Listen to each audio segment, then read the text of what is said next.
Hi. This movie touches so many very important things, but let's start with something fun first. It's also about secrets. How good are you at keeping secrets? And was there something that you kept from your parents when you were young? Um, well, I feel like as open as I am with my parents, kind of like emotionally, I don't know that I was always running back to my parents and being like, guess what I just did? So probably lots of those secrets accumulated over the course of my childhood and teenagehood. And now in my older age, we've talked a little bit about this. So I know that Mackenzie kind of feels the same way. And we've also spent a lot of time like just really indulging in a lot of confession. Because that's what brings you close and that's how you build chemistry. But like I tell everyone everything all the time.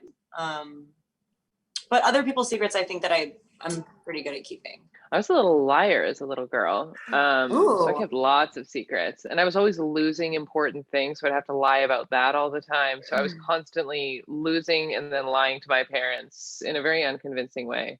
Um, had a lot of shame as a child. So I was always, lying about those sort of shameful things. But now I'll keep your secret, but you have to listen to all of mine first. I'm willing to do that. The other thing I was wondering is, this is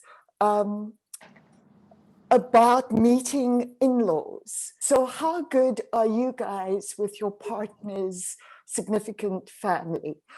Do they usually love you? Do you have a certain trick that you use to get them on your side?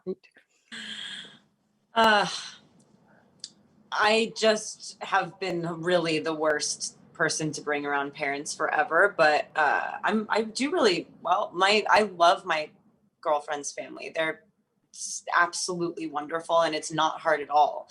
But when it's not the right person, it's not the right family, it can be like truly brutal. And I've definitely been there. I'm like, I don't know if you've ever heard this, but kind of an exceptionally awkward person at times. And it's been bad. Yeah. It's been real bad. This movie is really about being authentic and the pain of not being able to be authentic, whether it's sexuality or your personality. Could you talk about maybe a time when you weren't able to be your authentic self and the price it takes from you? I think there's lots of opportunities. Sometimes I find press really hard to be my authentic self because somebody will ask a question that you know the answer to, that if it was a conversation, you would tell them right away. And you just can't think fast enough to figure out how to lie. So instead, you just blankly stare and don't say anything for so long while you wonder, what will I say? And it can really ruin a conversation. And it can, Yeah. What about you? And it can really like send the wrong impression when you're just trying to be yourself, you know? Like I would love to tell you, it would be better for me to just tell you, but it might not end up well. Kristen, for you in the wider society, because you mean so much to so many young people.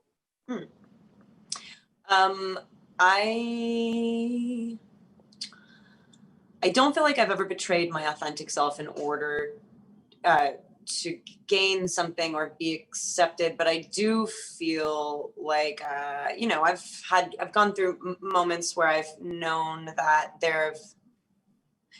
ways that feel natural to me could make other people uncomfortable in like a broad sense, and that's like been painful. But at the same time, the more you get comfortable with yourself, the more you invite others in, and I kind of see my part in that slightly. But then also it's probably because I was like pushed into this like insecure look, like I understand what it feels like to kind of feel indignantly adamant that you're like trying to be yourself, but that you're not letting me. I totally get that. And in this, like, if this movie helps anyone feel more comfortable about being honest and knowing that there will be people there to welcome them, I definitely encourage you to explore that, because there are people out there for everyone. And if you have to find them. Yeah. Wonderful. Thank you so much. Lovely talking to you both. Me too. Thank you. Nice dog.